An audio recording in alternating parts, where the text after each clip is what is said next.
No es exactamente un nombre muy conocido en el mundo del automóvil hoy en día, ni lo fue nunca, incluso cuando estaban en activo hasta 2016, al menos en América. Siempre existieron como una elección de vehículo curiosa para aquellos que no podían conformarse con lo establecido, sin importar la década. En los años 60, la fiebre por los deportivos británicos, que incluía al MGB y al Triumph TR4, estaba en pleno auge. América se estaba enamorando de estas plataformas ágiles, vivaces y ligeras. Estos roadsters extranjeros representaban un gran alejamiento de la guerra de caballos de fuerza que libraban los tres grandes fabricantes. Por lo tanto, elegir un deportivo compacto de 4 cilindros ya era ir en contra de lo establecido. Pero para aquellos que querían algo aún más único, sorprendentemente, fue Saab quien tenía la respuesta. Las mismas personas que fabricaban sedanes con este aspecto decidieron construir su propio deportivo ligero. Con un peso de menos de 2.000 libras y propulsado por uno de los motores con el sonido más agresivo de todos los tiempos, la creación de Saab es uno de los autos más fascinantes de la era. El Saab Sonnet. Los orígenes del Saab Sonnet se remontan a la década de 1950, cuando un grupo de ingenieros y entusiastas de las carreras de Saab, liderados por Rolf Meld, diseñaron el prototipo inicial de roadster de 2 asientos para la marca con un presupuesto extremadamente limitado. Creado en un granero cerca del centro de fabricación de Saab en Suecia, este auto fue inicialmente llamado Saab 94, que era el número lógico que seguía al Saab 93 actual. Más tarde fue renombrado como Sonnet, inspirado en la frase sueca, que no puedo pronunciar pero mostraré en pantalla, que significa que genial es. Este acabaría convirtiéndose en el nombre oficial del auto a partir de este momento. Y este primer Saab Sonnet era un peso pluma absoluto, con un peso de solo 1.200 libras, gracias a su chasis de aluminio ligero inspirado en la aviación, que estaba remachado en muchos lugares para proporcionar la resistencia necesaria. Visualmente, el Saab Sonnet 1 era un deportivo limpio y contemporáneo que claramente tomaba inspiración estilística de autos como el Porsche 356 Speedster y los Alfa Romeo de la época. No era exactamente tan elegante, pero se podía ver de dónde venía la inspiración. Pero en el caso del Saab, la carrocería estaba hecha de fibra de vidrio, algo a lo que Saab no estaba acostumbrado a usar. Dadas las limitaciones presupuestarias del auto, gran parte de los componentes de suspensión y tren motriz de los primeros Saab Sonnet tuvieron que ser tomados de la línea de producción existente de Saab, lo que significó usar el tren motriz del Saab 93 y 96 porque, de una manera bastante inusual para un deportivo, el Sonnet era de tracción delantera y este motor era un 3 cilindros en línea de 748 centímetros cúbicos que, de hecho, era un motor de 2 tiempos, lo que hacía que el Saab Sonnet sonara más como una motocicleta que como un auto. La potencia máxima era de 57 caballos de fuerza y el par estaba alrededor de 60 libras-pie. Este pequeño Sonnet era ligero, manejable y representaba una iteración sorprendente para la marca dado el estilo actual de sus autos. Una vez presentado en el Salón del Automóvil de Estocolmo en 1956, el Saab Sonnet fue un éxito. Lamentablemente, solo se construyeron 6 autos en la fase de prototipo antes de que el proyecto Sonnet tomara una pausa para priorizar los esfuerzos de producción de Saab en sus sedanes. Pero ese no fue el fin del Sonnet. De hecho, las cosas estaban a punto de ponerse interesantes. Para 1966, el Sonnet haría un regreso shakespeariano con el Saab Sonnet 2 completamente rediseñado. Se abandonó el diseño de roadster antiguo. El nuevo Sonnet ahora estaba diseñado como un pequeño fastback elegante con una gran ventana trasera de vidrio que siempre me recuerda a la de los Plymouth Barracuda de 1965 a 1966. El gran vidrio en la parte trasera del Sonnet ahora conducía a una parte trasera cortada abruptamente tipo cambac que ayudaba a acentuar las líneas de la carrocería al minimizar el voladizo trasero. La parte delantera del Saab Sonnet 2 también se modernizó más, con los faros ahora empotrados en los guardabarros y un frontal ligeramente más angular. En general, estos nuevos Sonnet tenían un diseño mucho más completo y coherente que los autos prototipo de la Serie 1 porque ahora tenían un presupuesto real para desarrollarlos. No te equivoques, con todos estos cambios, estos nuevos Saab Sonnet seguían siendo realmente pequeños. Con una distancia entre ejes de solo 85 pulgadas y una longitud total de solo 148 pulgadas, el Saab Sonnet era 10 pulgadas más corto que el MGB y tenía aproximadamente la misma longitud que el Triumph Spitfire. El Saab Sonnet 2 mantuvo la filosofía del primer auto y usó la mayoría de las piezas de Saab disponibles donde podían. Pero era un auto completamente diferente por debajo en comparación con el Sonnet 1. Con suspensión independiente delantera y trasera, el Sonnet 2 estaba realmente bien equipado para enfrentar las curvas y alejarse gradualmente de ellas con su motor de 3 cilindros en línea de 2 tiempos recién revisado.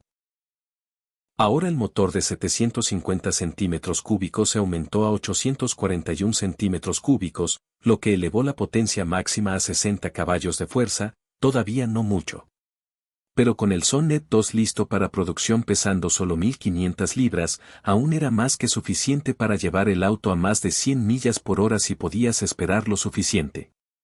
Combina eso con el drama añadido del motor de 2 tiempos con 3 carburadores, y la experiencia de conducción que obtenías con el Sonnet era algo verdaderamente único, especialmente al cambiar a través de esa transmisión manual de 4 velocidades que era un cambio en la columna. La intención completa de Saab era llevar el Sonnet 2 al mercado estadounidense, que estaba demostrando ser un mercado excepcionalmente lucrativo para los deportivos. Como mencioné, aunque el mayor desafío que enfrentó Saab al vender el Sonnet 2 en América no fue realmente el precio o el auto en sí, fueron los motores. Un auto con motor de 2 tiempos podría haberse vendido bien en Suecia, donde Saab tenía una fuerte presencia, pero en América eso era simplemente una receta para ventas lentas. Solo se construyeron 258 Saab Sonnet 2 con el 3 cilindros en línea antes de que Saab tomara la difícil decisión de usar un motor de 4 tiempos existente para intentar aumentar el atractivo general del auto.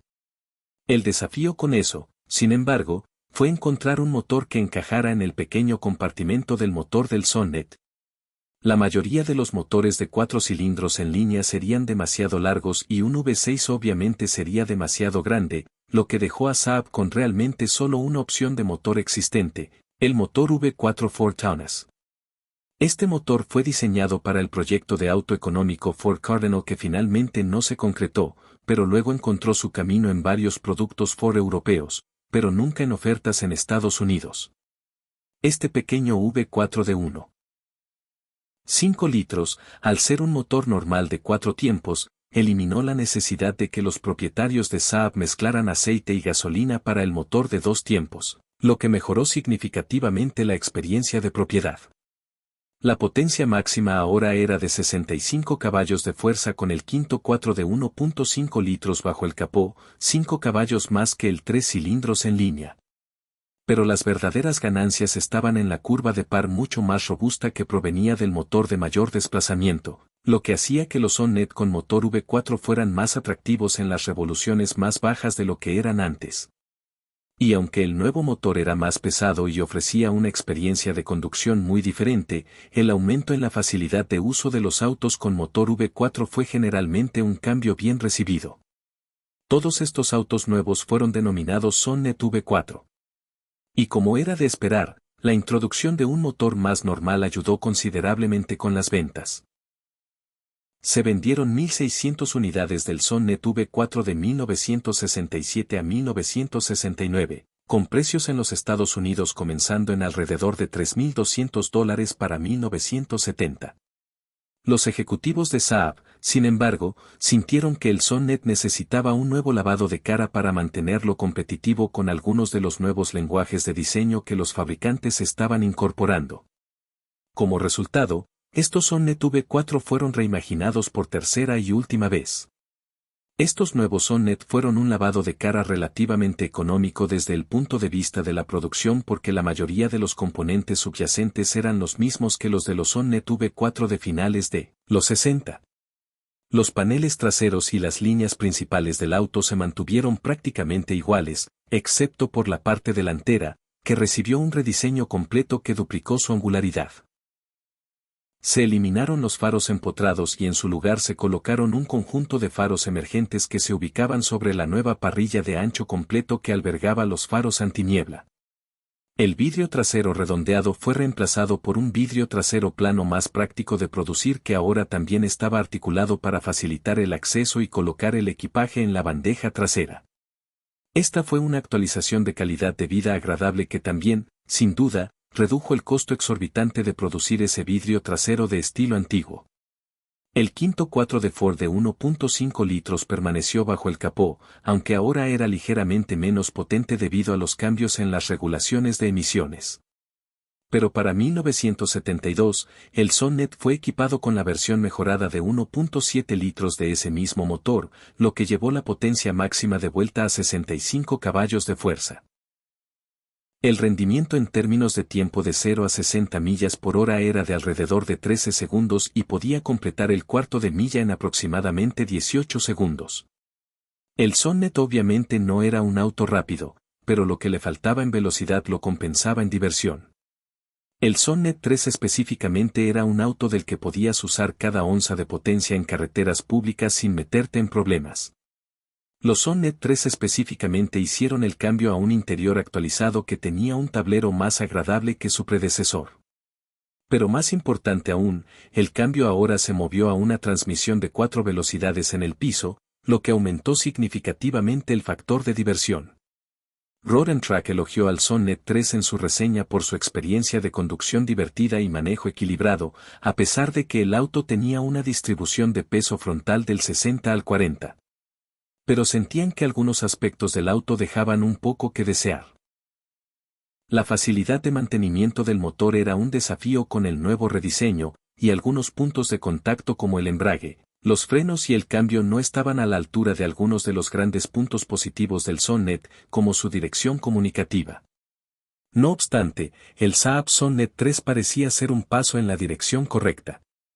Las ventas también fueron considerablemente mejores que las del Sonnet 2.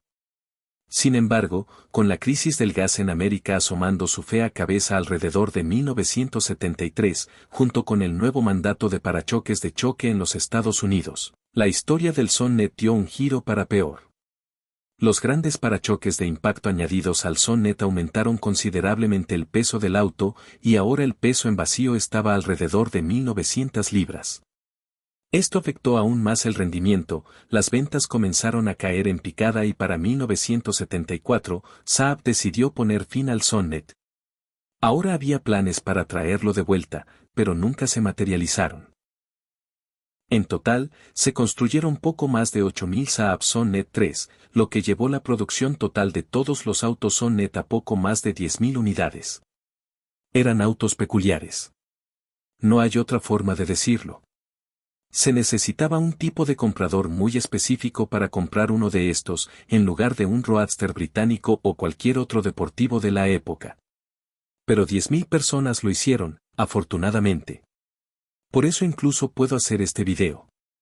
Para un auto tan raro, estos son bastante económicos también.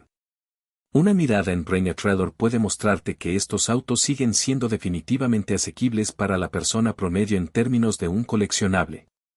La pregunta es, sin embargo, ¿tomarías uno de estos en lugar de un MG o un viejo Alfa Spider?